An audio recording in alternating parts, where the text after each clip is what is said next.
Hey guys, and welcome to another brand new video. We got some big news over here because right now there's a little bit of an outrage going on when it comes to Xbox users. PlayStation, as you guys have probably had a chance to hear or heard us talk about on the channel, whatever it might be on Twitter, whatever, basically a lot of Xbox games have been coming over to PlayStation. Sea of Thieves is probably the big, most noteworthy one out there because it's more of an original IP that Xbox has invested very heavily into.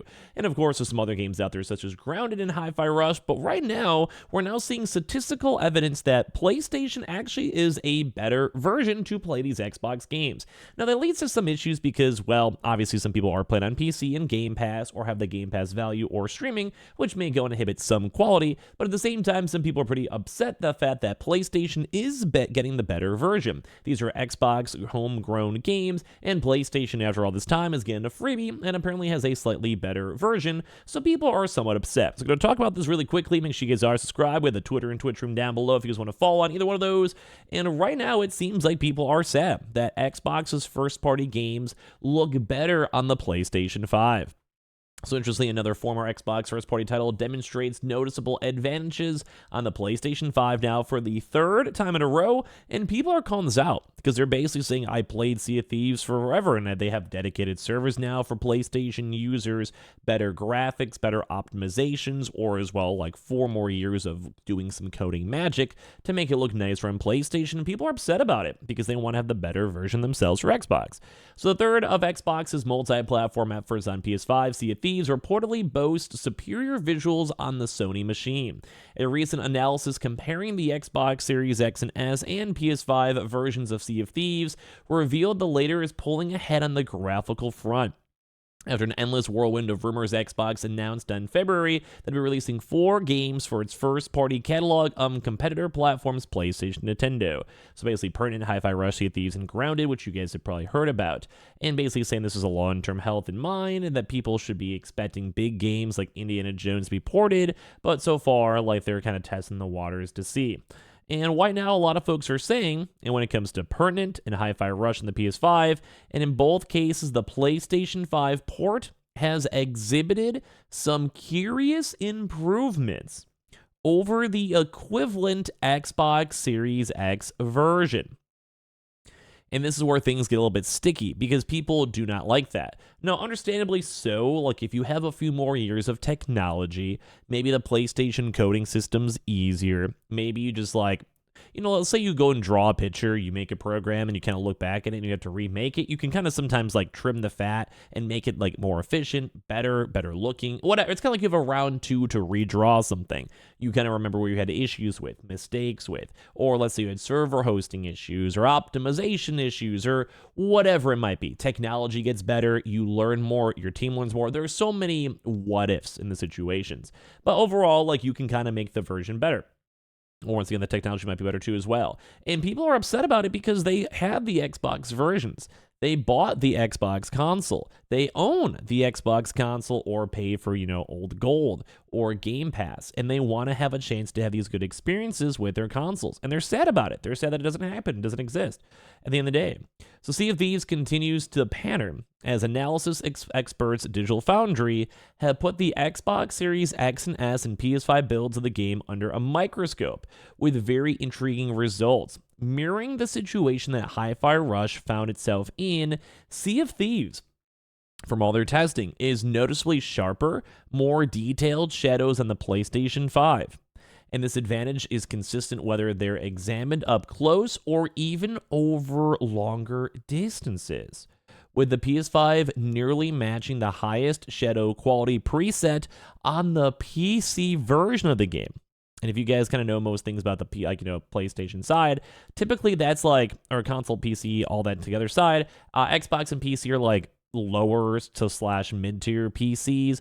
You could have a nice $3,000, $4,000 PC. So having the PlayStation being comparable to that is ridiculous. Like, that's a really, really good improvement on the overall ecosystem of the games themselves. And it looks way, way, way nicer from all of the initial screenings and conversations and everything on the PlayStation side. And obviously in the mid tier of the question for the video, do you guys care? Like, are you guys Xbox users, Sea of Thieves users, or more maybe even PlayStation users? Like, is this something that actually hurts? Because I could see myself being hurt by it. Let's say you can make a really good game on, maybe some good examples are like how some Switch games, so maybe Monster Hunter Rise, which I believe was a Switch game at launch, and then it gets ported over to PC, and the PC, in theory, is a slightly better version, like just because it's on PC itself, more optimization, modding, whatever it might be. And some people do get upset about that. Like, obviously, you do have your time of exclusivity, so Sea of Thieves had that for quite a few years, or Game Pass for cheaper introductions to games, so there is benefits still on Xbox, but I can see why people are kind of rough on it. Both current gen consoles offer a crisp 3840 by 1610p without temporal anti-aliasing resolution output, but the frame rate comparison is also interesting too, where 60 FPS is the default goal for Sea of Thieves, but the Series X version suffers from dropped frames due to frequent frame spikes, possibly due to network play. And then the PS5 is actually smoother in that regard as well, with the spikes occurring sporadically, but actually not as often as the Microsoft console gives you as well.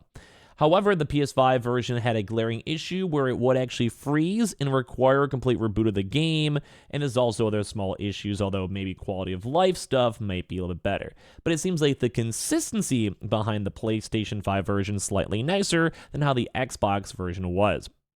I also think it's important to note that Digital Foundry was testing the recent open beta build of Sea of Thieves on PS5, so in theory, this also could even be a little bit more skewed toward the PlayStation side, because obviously you have a few weeks to go and fix things, or maybe in the next big updating patch in the next few weeks might be as well. But once you have the time to test this and you know the issues, you can kind of see it. But either way, even with some of these smaller issues, people are showing that Xbox games might not be as good on Xbox, that they might be running better on PlayStation, which once again makes people wonder, why do I have an Xbox and when I could just be playing the games on PlayStation? So with Pentiment running as twice the frame rate on the Series X, and Hi-Fi Rush's Superior Shadows, Sea of Thieves is the latest Xbox release that is better in some capacity on the PS5.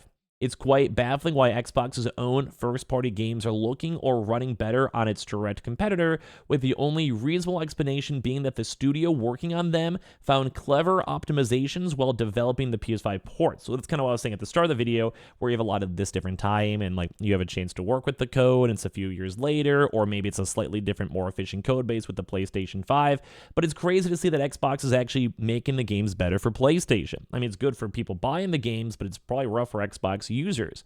So these benefits may make their way over to Xbox though as well, so it's not all end all be all. It's like if you can fix one thing in one console and make it better, you can also copy paste it maybe to Xbox, and also having things like the Pentinent's 120Hz mode. So even though it's easy to use this predicament as a console war fodder, which I kind of am a little bit, I think at the end of the day, if they can integrate these better updates to Xbox, it's a win-win. But right now I have seen a lot of people still upset about the fact that Xbox did go and kind of screw them on over. So I want to hear your thoughts on it. Like I said, I'm not the biggest either way. I have a little bit of everything in my own consoles. I want to hear your thoughts down below. So make sure you guys are subscribed with the notifications on. We got the Twitter and Twitch room down below as well. I appreciate y'all for watching.